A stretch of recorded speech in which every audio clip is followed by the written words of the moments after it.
CBS 출산 돌봄 캠페인 1273. 시편 127편 3절 말씀엔 태의 열매가 상급이다 라고 말씀하셨죠. 자녀는 하나님이 주시는 최상의 선물입니다. 이것에 대해 함께 생각하고 고민하고 실천하는 출산 돌봄 캠페인 정주행에서 기획 시리즈로 준비했습니다. 이복음의 정화주신 행복, 지금은 CBS 출산 돌봄 캠페인을 기획 시리즈로 함께하는 시간인데요. 이 저출산이 문제라는 건 알고는 있지만 어떤 점이 문제고 또 어떻게 해결해 가야 하는지에 대해서는 잘 모르는 경우들이 많죠. 그래서 이 시간엔 생명을 소중히 여기는 여성소망센터의 김정주 대표님 모시고 이야기 나눠보려고 합니다. 지금 제 옆에 나와 계시네요. 안녕하세요. 네, 안녕하세요. 반갑습니다. 저희 정주행 청취자분들께 소개와 인사 좀 부탁드릴게요. 네, 안녕하세요. 새해 복 많이 받으시길 바랍니다. 저는 여성소망센터 김정주 대표입니다. 반갑습니다. 아니, 대표님, 저희 정주행에 되게 오랜만에 나오셨어요. 네, 2년 전에 처음 제가 대표가 된 지 얼마 안 돼서 한번 나왔던 것 같습니다. 그때도 이 여성소망센터를 이제 소개해 주시는 의미로 잠시 나오셨었는데, 그때로부터 2년이 지났어요. 그럼 대표님이 이 여성소망센터를 맡아서 대표가 되신 지도 이제 2년, 이제 3년 차가 돼 가시는 건가요? 네, 맞습니다. 참, 보고 느끼고 하셨던 것들이 상당히 많을 것 같은데요. 일단 이 여성소망센터가 어떤 곳인지에 대해서 소개 좀 부탁드릴게요. 네, 먼저 여성소망센터를 소개하기 앞서서 한 가지 또 설명드리고 싶은 것은 많은 분들이 생각보다 잘 모르셔서 좀 설명을 드리는 게 프로라이프라는 개념이 있습니다. 그래서 여성소망센터는 우리나라에 몇 개 되지 않는 프로라이프 단체고요. 프로라이프라는 것은 프로는 이제 우선한다는 뜻이고 프로라이프라는 얘기는 생명을 우선한다는 뜻인데요. 미국에서는 프로라이프와 프로초이스 간의 그런 어떤 그런 다툼이라든지 그런 경쟁이 굉장히 치열한데요. 그 논쟁이 굉장히 치열한데요. 프로 초이스는 여성의 선택권이 우선이다 해서 대표적으로는 낙태를 할 수 있는 권리가 여성에게 있다라고 주장하는 그런 진영이고요. 프로 라이프는 태아의 생명이 더 소중하다라고 주장하고 있는 그런 진영입니다. 그래서 우리나라에서 아직 그런 프로 라이프라는 이런 개념이 그렇게 많이 확산되어 있지는 않은데요. 그래도 이 프로 라이프의 개념을 저희가 알리고 확산시키는데 그 목적이 있고요. 그래서 프로 라이프 사역을 하려다 보니까 또 한국말로 하면 생명운동이라고 할 수 있겠죠. 생명주의, 생명운동을 하려다 보니까 저희가 주로 만나고 케어하는 대상들은 위기임신 여성이 되는데요. 위기임신 여성은 결혼을 하지 않으시거나 이제 출산의 준비, 임신의 준비가 되지 않은 어떤 그 임신 자체가 위기가 될 수 있는 그런 상황을 우리가 위기 임신이라고 얘기하는데요. 이런 분들은 한국에서는 보통은 많이들 낙태를 먼저 생각을 하십니다. 그런데 이런 분들을 저희가 만나서 낙태만이 아닌 다른 지원이나 또 우리가 도울 수 있는 것들, 또 입양이라는 제도도 있고 여러 가지 제도들을 통해서 생명을 선택하고 낳고 키울 수 있게 도와주는 역할을 하고 있습니다. 정말 아름다운 일들 많이 감당하고 계시네요. 그렇죠. 생명은 누가 어떻게 주어지는 것이 아니라 하나님이 주시는 거잖아요. 그런 생명을 먼저 지향하는 아름다운 단체다. 여성소망센터에 대해서 소개를 해주셨어요. 정말 귀한 단체인 것 같은데 이 여성소망센터가 어떻게 생겨나게 된 단체인가요? 여성소망센터는 10년 전에 한동대학교 교목실장이셨던 황영호 목사님의 사모님이 그 당시에 멘토링하고 있던 그 여학생이 있었는데 그 학생이 임신을 하게 되었습니다. 그래서 10년 전이니까 대학생이면 많은 분들이 또 낙태를 고민하시는데요. 이제 미국에서 또 사역을 하셨고 오셨던 목사님 부부셨기 때문에 또 그런 프로라이프에 대한 마음이 또 강하게 있으셔서 우리 학생 낙태하지 말고 우리가 도울 테니까 한번 출산을 해보자라고 하시면서 한 학생을 돕게 돼서 실제로 출산해서 잘 키우게 되는 그런 한 케이스를 만들었고요. 또 한동대 교수님들 중에 또 외국에서 오신 분들 또 그런 같은 프로라이프의 마음을 가지신 분들이 함께 마음을 모아서 이 지역 사회에도 더 많은 필요가 있다는 것을 깨닫고 기관을 한번 만들어서 제대로 한번 도와보자, 섬겨보자라는 말씀을 하셔서 처음에는 거의 자원봉사자 위주로 그렇게 시작하게 되었습니다. 그러면 정확히 어떤 실무적인 일들을 어떤 일들 하고 있나요? 여기서는? 네, 아까도 말씀드렸듯이 저희가 전국에서 상담 전화를 받고 있습니다. 그래서 카카오톡으로 위기임신을 검색하면 저희 센터가 나오는데요. 그래서 전국의 이런 상담을 통해서 낙태를 고민하시는 분들, 또 낙태를 생각하시는 분들을 만나서 제일 중요한 것은 이제 산부인과에 같이 가서 그 초음파 를 통해서 태아의 상태를 확인하고 태아의 심장박동 소리를 듣는 것이 굉장히 중요합니다. 그래서 뱃속에 있는 것이 생명인 것을 정확하게 인식시켜드리고 그 후에 많은 그 산모의 안전이라든가 건강에 대한 것들을 계속 케어해드리고요. 그렇게 해서 이제 출산을 하기로 결정을 하시면 문제는 이제 산후조리나 이럴 때 가족들의 지원이 많이 필요한데 저희 센터에 오시는 분들은 이제 가족분들이 많이 좀 단절돼 있거나 좀 주변에 지원이 어려운 경우가 많거든요. 그래서 저희가 그 산후조리 하는 것들 또 출산하는 그런 것들을 또 저희가 도울 수 있는 부분, 나라에서 지원하는 부분을 연계해서 그렇게 지원하고 있습니다. 이제 문제는 출산 후가 더 어떻게 보면 더 문제인데요. 출산까지는 어떻게 가만히 시간이 지나면은 흘러가는 것이지만 그 다음에 이제 양육과 이제 또 육아 또 회복하고 또 자립을 어떻게 할 것이냐 그 부분을 또 지원하기 위해서 저희가 숙소를 제공하고 숙식을 제공하고 있습니다. 그리고 육아 용품이라든지 그런 것들은 주변에서 많이들 또 후원해 주시면 저희가 가지고 있다가 또 필요한 분들에게 전달하기도 하고 자립하기까지 직업 교육을 하기도 하고 그렇게 좀 총체적으로 도움을 드리고 있는데요. 어떤 단체에서는 이런 어떤 복지의 이런 스타일을 초밀착 복지라고 그런 개념을 쓰시더라고요. 그래서 저희가 뭐 그렇게 그런 개념을 가지고 하는 건 아닌데 이제 돕다 보니까 이분들이 말이 자립이지 자립이라는 것이 사실 미혼모들은 거의 저는 불가능하다고 생각을 합니다. 지금 많은 분들이 육아로 뭐 전쟁이다 어렵다라고 말씀하시지만 부부가 또 같이 육아를 하고 또 주위에 많은 친척들 가족들이 도와주는데도 사실 육아가 쉽지 않은데 그렇죠. 미혼모 혼자서 이렇게 아이와 함께 잘 지내면서 어떤 생계를 잘 꾸려 나간다라는 것은 제가 느끼기에는 조금 정말 쉽지 않은 일이기 때문에 저희가 계속 지켜보면서 그 나이대마다 또 그 자녀의 나이라든지 그런 미혼모의 상황에 따라서 지원할 것들이 굉장히 다양하고 달라지더라고요.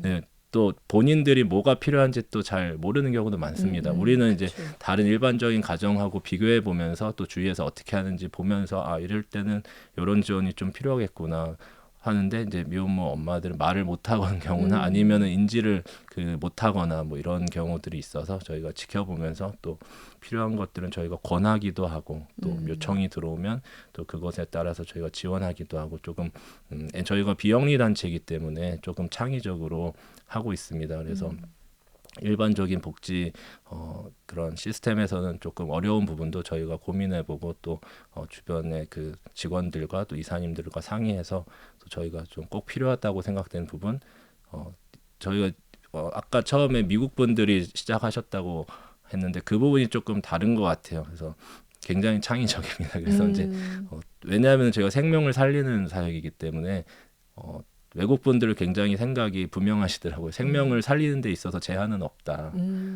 뭐 복지가 이거는 되고 이거는 뭐 이렇게 되면 이거는 지원해 줄 수가 없고 그런 건 제한은 없다. 정말 생명을 살리는 데 도움이 된다면 우리가 그 어떤 지원도 할 수 있지 않느냐.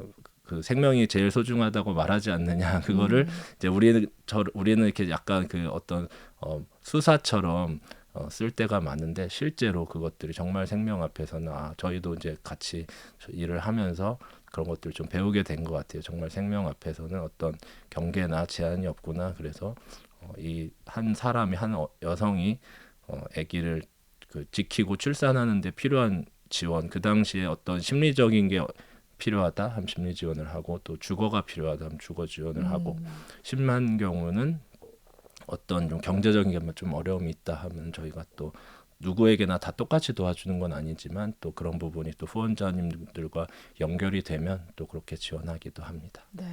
말씀을 듣고 보니까 여성소망센터에서 정말 초밀착 복지라고 말씀하셨는데 여성의 임신과 출산에 대해서 정말 많은 것들을 지켜보시고 또 그 안에서 생명이 얼마나 소중한지에 대해서 좀 깊이 좀 그런 마음을 품고 계신 것 같은데요. 그래서 저희 출산돌봄 캠페인에 우리 대표님을 이렇게 모시게 돼 봤는데요. 이 대표님이 생각하실 때 이 생명이 그렇게 소중한 거잖아요. 아무리 위기 임신이어도 안 돼. 절대로 그 아이는 정말 소중한 아이야. 이 생명은 정말 소중한 생명이야. 라고 그 생명을 지키기 위한 사역을 하고 계신 네, 거잖아요. 맞습니다. 그런데 왜 많은 분들은 자꾸 이 출산에 대해서 자꾸 꺼리고 이 소중한 생명을 세상에 잉태하고 이게 출산하게 되는 것에 대해서 자꾸만 감소가 돼가지고 우리나라가 저출산이 된 걸까? 좀 대표님이 생각하실 때는 어떤가요? 이 생명을 소중하게 생각하는 입장에서. 여러 가지로 또 생각을 할 수가 있는데요. 조금 쉬운 얘기를 하자면은 저는 개인적으로 이 부분을 좀 많이 걱정하고 있는데요. 다음 세대를 위한 어떤 희생과 헌신에 대해서 좀 부정적인 시각이 좀 많아진 것 같다. 저희 세대가 지금 이렇게 어떻게 보면은 잘 예전에 비해서 굉장히 부족함이 없이 그래도 잘 지내고 편안한 세상을 누리고 있는데 이것이 있기 위해서 정말 우리 부모 세대님 세대들의 정말 그 헌신과 희생이 정말 필수적이라고 할 수 있거든요. 그런데 요즘 세대의 그런 트렌드가 좀 우리 지금 현재 좀 잘 지내보자 지금 시대에 좀 어떤 즐거움을 추구하는 그런 경향이 있다 보니까 다음 세대를 위한 어떤 희생이나 이런 부분이 좀 어렵게 느껴지는 것은 아닌가 그런 생각을 하고 있고요. 또 시대적으로도 예전에는 이제 정부에서 둘 만나 잘 기르자 이런 제한 정책을 펼쳤는데 저는 그것이 좀 많이 우리나라의 생명 운동에 많이 악영향을 미치지 않았는가. 어떤 저희가 이런 생명 사역을 말씀드리면 조금 죄책감을 느끼시는 분들이 계시더라고요. 그래서 본인들도 이제 그때는 뭘 잘 몰랐는데 정부에서 하도 그런 어떤 산하 제한이라는 그런 얘기를 해서 충실하게 정부의 그런 어떤 명령에 우리가 예전에 또 우리 부모님 세대는 또 이제 정부가 어떤 부모님의 말씀처럼 이런 정부의 지침을 잘 따르셨는데 그것 때문에 본인들이 낙태를 하고도 어떤 그런 죄책감이나 그런 어려움을 느끼지 못했었다. 그런 말씀을 해주시는 것을 들었거든요. 그래서 그런 것들 때문에 또 자녀를 적게 낳다 보니까 이 자녀가 많은 집안은 또 그 없으면 허전하거든요. 그리고 이 많은 것이 당연하다고 생각을 하는데 저희 이사장님 가정이 이제 미국에서 오신 데이비드 먼디 이사장님이신데 자녀가 9명이에요. 다 직접 낳으셨습니다. 어머, 정말요? 네네. 세상에. 그래서 저희가 항상 이제 물어보는 게 뭐 육아가 어렵지 않느냐, 좀 어떻게 9명이나 키우는 것이 너무 힘들지 않느냐라고 물어보면은 어렵지 않다라고 얘기를 하세요. 저도 그래서 지켜보면은 그 첫째 딸, 둘째 딸이 거의 엄마보다 어떨 때는 더 이 갓난 애기들이 생각할 때는 엄마보다 더 어떻게 보면 더 본인들과 가까이 있고 더 잘 도와주는 그런 존재로서 그 언니들 그 오빠들에게 딱 붙어 있어가지고 제가 한 두세 시간 같이 애들을 봐줄 일이 있었는데 애들이 정말 그 지루할 새가 없더라고요. 그래서 이 오빠랑 놀다가 지겨워지면 저 오빠랑 놀고 저 오빠랑 놀다가 또 지겨워지면 이 언니랑 놀고 이런 식으로 계속 자기들끼리 계속 이제 시간을 보내는 걸 보면서 이게 정말 어떤 면에서는 물론 이렇게 경제적으로 서포트하고 전체적인 것을 이제 관리하는 건 좀 힘들지만 실제적으로 어떤 애들하고 시간 보내는 부분들은 조금 생각보다 좀 덜 힘들 수도 있겠다는 생각을 했고요. 또 첫째 딸, 둘째 딸은 거의 뭐 육아의 달인이 돼 있고 또 너무 그 아이와 함께하는 인생이 너무 자연스럽기 때문에 본인들도 이제 중학생인데 꿈이 뭐냐 그러니까 엄마가 되고 싶다고. 그런데 저희랑 좀 비교해 보면 저희는 그 주변에 육아하는 분위기도 없는데 갑자기 한 저희가 10년, 20년, 30년 혼자 거의 뭐 형제 한두 명과 살아오다가 또 떨어져서 이제 독립해서 살아오다가 갑자기 또 가정을 이루고 자녀를 낳는다는 것이 오히려 좀 어색한 것이 아닌가, 좀 습관화돼 있지 않기 때문에 또 그런 것들 좀 어색한 것도 있을 수 있고, 또 경제적이나 사회적으로도 이제 그 맞벌이를 많이 하는 분위기이기 때문에 또 육아로 감당하는 것이 또 예전보다는 또 쉽지 않아졌다. 이런 여러 가지 요인들이 좀 복합적으로 작용해서 지금의 어떤 저출산이 굉장히 가파르게 지금 저출산으로 접어들고 거의 전 세계 1위로 제가 알고 있는데 그런 게 된데 이렇게 복합적인 영향이 있는 것 같습니다.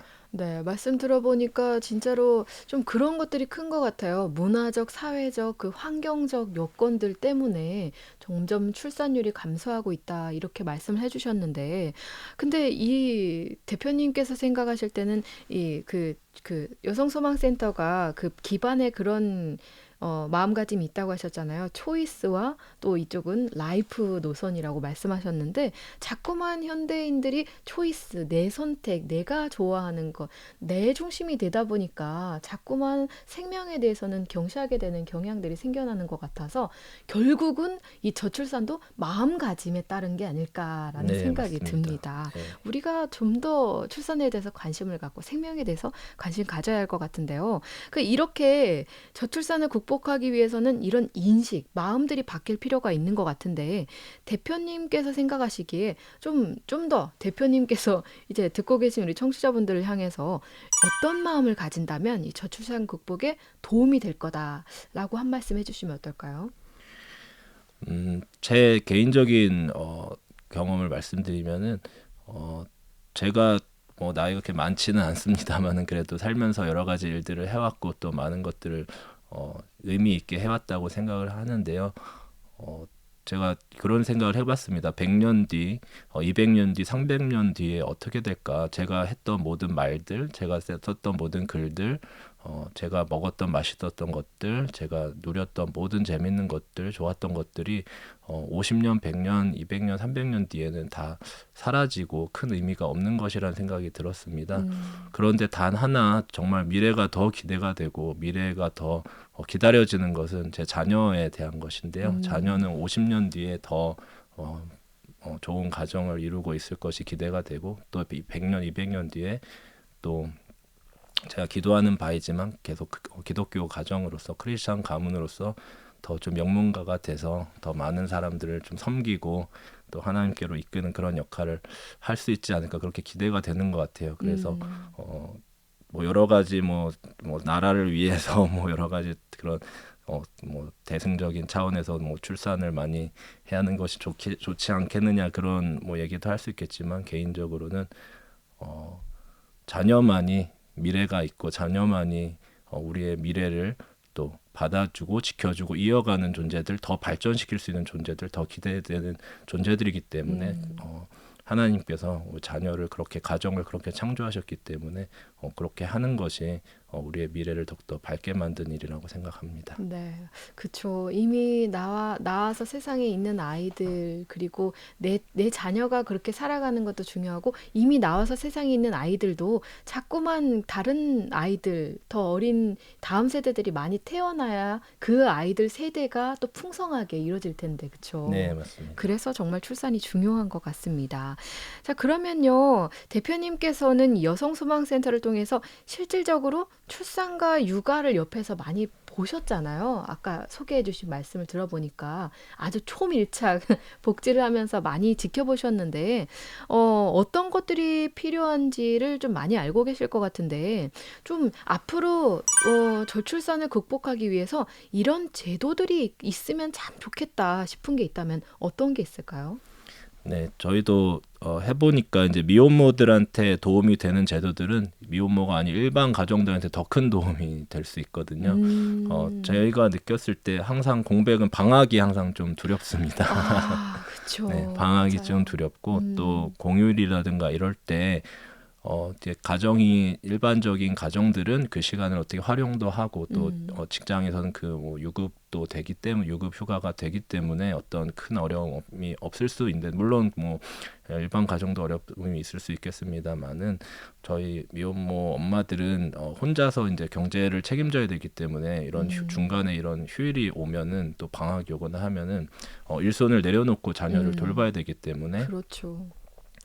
그런 것들이 좀 달갑지가 않은 것 같아요. 그래서 그때 저도 한 번씩 생각을 해봅니다. 추석 연휴나 설날 연휴가 이분들한테는 아까도 말씀드린 가족들하고도 좀 많이 소원해져 있고 자녀들하고 오롯이 지내야 되기 때문에 아무것도 할 수 없는 좀 그런 시간들이 되더라고요. 그래서 그럴 때 좀 특별하게 자녀를 좀 봐줄 수 있는 나라에서 좀 공백 없이 좀 자녀들을 맡길 수 있는 그런 좀 시스템이 있다면 좀 좋지 않을까. 저희가 그 역할을 중에서 하고 있거든요. 그래서 이제 저희 센터 이제 엄마들이 애들하고 이렇게 집에만 있으면 애기들이 또 싸우기도 하고 이렇게 여건들이 이제 좋지 않기 때문에 집안에 이제 집이 또 넓지 않고 그런 데서 이렇게 같이 시간을 보내다 보면은 또 뭐 유튜브만 본다든지 또 요즘에 그런 좀 안 좋은 그런 것들이 많기 때문에 저희 센터로 데려오면 이제 뭐 저희도 앞으로는 이제 그런 담당자도 좀 채용할 계획은 있지만 뭐 저희가 직원들이 놀아주거나 또 직원들이 시간 안 되면 제가 놀아주거나 그래서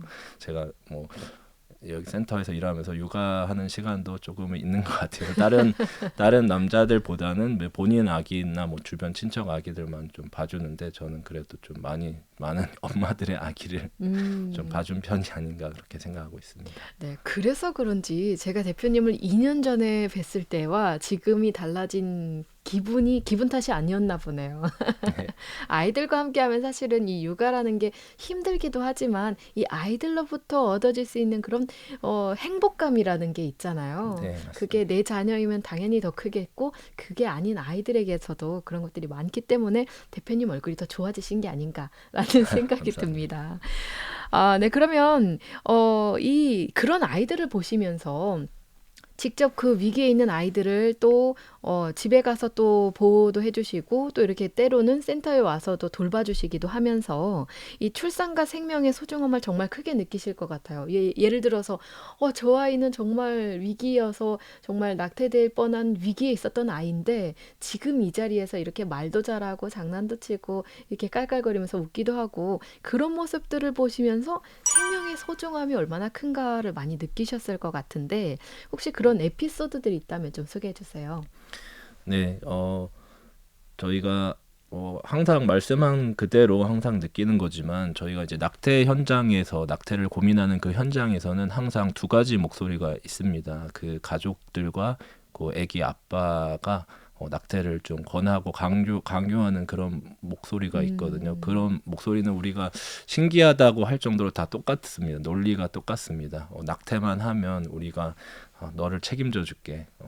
낙태만 하면 우리는 예전으로 돌아갈 수 있어. 더 잘 지낼 수 있어. 너가 낙태만 하면 우리 관계는 더 돈독해지고 더 문제 없이 우리는 더 앞을 잘 헤쳐나갈 수 있어라고 얘기를 합니다. 근데 이 얘기가 저희 처음에는 저도 이제 경험을 많이 해보니까 이 목소리는 책임을 회피하기 위한 어떤 순간을 모면하기 위한 그런 목소리고요. 우리가 이제 예수님이 온 것은 생명을 얻게 하고 더 풍성케 얻게 하려는 것이라고 말씀하셨듯이 낙태를 선택했을 때 그 결과는 결코 그분들의 말처럼 되지 않습니다. 그거는 이제 책임을 안 지려고 이제 낙태를 얘기하는 것이지 또 더 책임져주고 더 잘 돌봐주려는 분들은 오히려 이 생명을 이제 지키는 거를 선택을 하겠죠. 그래서 저희가 한테 오시는 그런 분들이 처음에는 이제 임신하고 위기 임신을 하시고 또 출산을 결정한 이런 과정 가운데서는 그 삶이 잘 조금 이렇게 꾸려나가지 못하는 부분들이 좀 많이 발견이 됩니다. 왜냐면은 예상치도 못하게 그렇게 임신되었고 또 그렇게 되면은 직장 생활도 할 수가 없고 또 가족이나 그 남자친구의 어떤 지원이 끊어진 상태에서는 경제 활동하기가 어렵기 때문에 빚도 많고 또 그렇다 보면 어떤 배신감이나 우울감이나 여러 가지 무기력증도 있을 수 있고 육체적인 신체적 어려움 때문에 많이 그렇게 좀 어떤 의지라든가 그런 부분이 좀 약해져서 오시게 되는 경우가 많은데 오히려 이제 출산을 하시고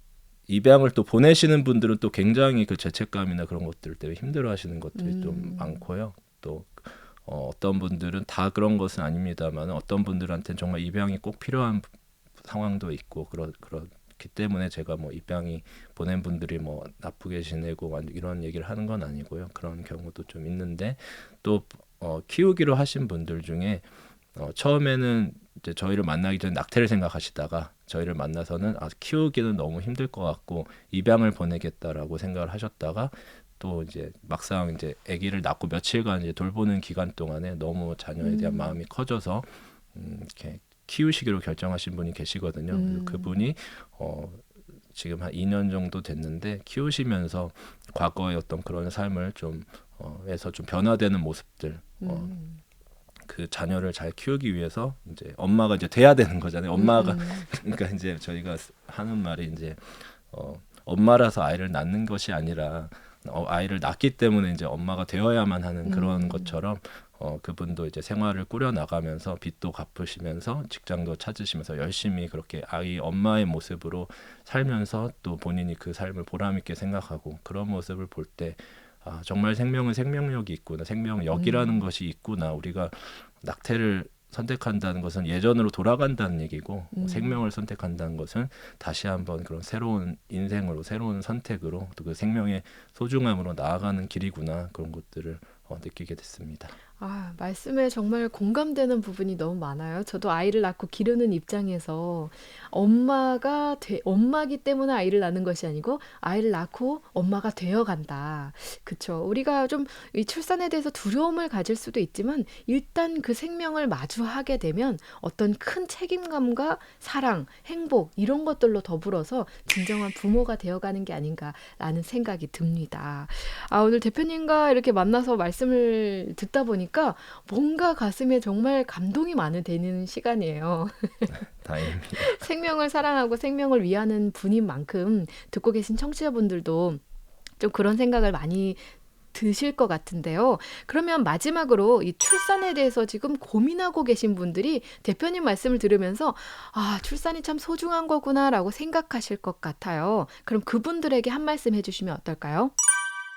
네, 저희가 위기 임신 가정 또 미혼모 가정을 돕다 보면은 가장 핵심되는 키워드가 나오는데 그 키워드가 가정이더라고요. 저희가 아무리 많은 물품을 주고 뭐 기저귀, 분유, 뭐 육아용품, 출산용품 다 지원해주지만 막상 저희가 이제 퇴소하는 자매에게 물어보거든요. 어떤 게 가장 좋았냐 저희 센터에서 하면은 같이 영화 보고 같이 밥 먹었던 게 가장 좋았다고 얘기를 해요. 그 얘기는 이제 가족 같은 분위기, 가정이 정말 가장 소중한 것을 느끼게 되거든요. 그래서 출산이라는 것은 저는 가정을 더 든든히 세워가는 일이라고 생각을 합니다. 성경에서도 저도 그런 생각을 이제 못했는데 성경을 보면서 깨닫게 됐는데 자녀를 낳았을 때 축복해주면서 하는 말이 이는 내 노년의 봉양자다라는 얘기를 하거든요. 그래서 하나님이 그래서 이 가정을 만드셨구나. 자녀가 어려서 힘이 없을 때는 부모님이 정말 전적인 헌신으로 자녀를 성장시켜주고 또 노년에 부모가 또 힘이 없을 때는 또 자녀가 또 봉양을 해주는 이 구조로서 하나님이 만드셨구나라는 걸 느끼게 됐고요. 또 저희 미혼모 가정 중에 깨어진 가정이나 어떤 상처 입으나 위기 가정이 굉장히 많습니다. 그 얘기는 위기 가정이 위기 가정을 만든다는 그런 좀 안타까운 얘기가 대물림이 된다는 얘기가 나오는데요. 그래서 이 가정이 깨어지신 분들이나 가정에서 어려움을 어렸을 때부터 겪은 분들을 지원하는데 비용으로 치면은 뭐 얼마를 들여도 이것이 회복이 될지 잘 모르겠어요. 직원을 몇 명을 붙이고 어떤 복지 서비스를 해야 이 건강한 가정을 경험하지 못한 분의 이 상처나 아픔이 치유될 수 있는지 이거는 정말 그 헤아릴 수 없을 정도로 저도 이 일을 하기 전엔 느끼지 못했는데 그 건강한 가정, 또 건강한 가정이라는 것이 그렇게 특별한 가정이 아니거든요. 부모님이 엄청 뭐 잘해주신다거나 뭔가 사회적으로 능력이 많으시다 이런 가정이 아니고 아버지가 아버지의 자리에 어머니가 어머니의 자리에 계시고 또 자녀가 자녀로서 그 관심과 사랑을 받으면서 자라는 그 자체가 이 세상 그 무엇과도 대체할 수 없는 그런 섬김과 사랑의 그런 공동체다라는 생각을 하게 되었습니다. 그래서 자녀를 낳는다는 것은 부부간에도 물론 가정이지만 자녀를 낳는 것을 통해서 사실은 더 큰, 더 공고한, 더 든든한, 또 누가 봐도 흔들리지 않는 더 견고한 가정이 세워져 가는 거라고 생각을 합니다. 그래서 자녀 낳는 일을 가정을 더 든든하게 세워가는 일이라고 생각하시고 가정이 주신 축복이라고 생각하시고 그것을 누리는 그런 하나님의 은혜 안에서 그걸 누리는 그런 삶의 여정이라고 좀 생각하시면 좋을 것 같고요. 또 한 가지가 가정이라고 제가 키워드를 말씀드렸는데 또 한 가지는 공동체입니다. 그래서 가정이 또 기능을 못할 때는 또 저희 같은 마음을 가진 주변의 사람들이나 멘토나 친구, 이웃들이 또 가족의 역할을 또 대신할 수 있기 때문에 혼자서 저희가 이 미혼모 여성에게 낙태를 고민하시는 분에게 조금 조금 강하게 그러니까 강하게 우리가 낙태는 죄니까 출산을 하셔야지요. 또 어떻게 낙태를 하실 수가 있습니까? 생명이 소중한 거 아닙니까? 출산하셔야지요. 라는 말은 사실은 크게 도움이 되지 않을 수도 있고 오히려 정죄하는 말일 수도 있거든요. 그래서 그런 말보다는 함께 있어주고 같이 키워주는 것이 더 생명 사역에 있어서 소중하다고 생각을 하거든요. 그래서 우리 출산을 고민하시는 분들에게 혼자 이걸 다 감당해야 된다. 내가 자녀를 혼자 다 키워야 된다라고 생각하시면 굉장히 어려울 수 있는데 우리 교회와 또 공동체와 사회가 또 지역사회 나라가 좀 더 우리가 마음을 모으는 쪽으로 저도 그런 쪽으로 계속 저희 센터를 통해서 그런 운동을 하고 있고요. 그래서 또 공동체적으로 또 교회나 이런 도움을 줄 수 있는 분들이 다 하나가 되어서 그렇게 육아를 감당할 수 있는 그런 나라로 계속 만들어 간다면 또 출산이나 육아가 다시 한번 예전과 같이 좀 돌릴 수 있다고 생각을 하거든요. 그래서 좀 더 붙이자면은 저희가 좀 궁극적으로 생각하고 있는 건 그거예요. 예전에는 불과 우리 100년 전만 해도 우리 나라가 이게 노예 제도가 있었던 거 아십니까? 이제 노비의 자녀는 또 노비가 되는 그런 것들이 100년 전에 굉장히 자연스러웠는데 지금은 아무도 그렇게 생각하지 않죠. 그렇게 얘기하는 사람이 이상한 사람이다. 그런 것처럼 이 생명에 대해서도 마찬가지로 우리가 한번 그런 생각들을 바꿔 나간다면 오히려 언젠가는 낙태를 얘기하는 사람들이 왜 낙태를 왜 해야 되냐. 도대체 그게 말이 되는 소리냐라는 얘기가 나올 정도로 이렇게 세상을 바꿀 수 있지 않을까 그렇게 생각하고 있습니다. 그래서 감사한 것은 포항에 또 이런 생명에 대한 마음을 가지신 많은 단체들 여기 CBS도 있고 이런 단체들이 또 많은 관심을 가지고 계셔서 그 어느 도시보다 더 가능성이 크지 않나 그렇게 생각을 하고 있습니다. 그래서 저희가 기도하면서 이 운동, 이 생명 운동을 꾸준히 추진하다 보면 정말 그 나라를 볼 수 있지 않을까. 낙태를 왜 해야 되는데 당연히 생명을 낳아야지, 자녀를 당연히 낳아야지라는 그런 나라가 되기를 기도하면서 이렇게 센터를 운영하고 있습니다. 네, 이런 여성소망센터와 김정주 대표님 덕분에 더 우리가 정말 이 생명에 대해서 귀중함을 깨닫고 또 출산 정말 귀중한 것이지라고 생각하시는 분들이 상당히 많았을 것 같습니다. 오늘 이렇게 함께 해주셔서 감사합니다, 대표님. 덕분에 저희가 정말 귀한 시간이었습니다. 무엇보다 마음이 따뜻해지고 출산, 생명, 가정, 사랑 이런 것들에 대해서 깊이 생각하는 귀한 시간이었습니다. 감사드리고요. 앞으로도의 대표님과 여성소망센터의 사역을 계속해서 응원하도록 하겠습니다. 오늘 함께 해주셔서 감사드립니다. 네, 감사합니다. 네, 지금까지 여성소망센터의 대표이신 김정주 대표님과 함께했습니다.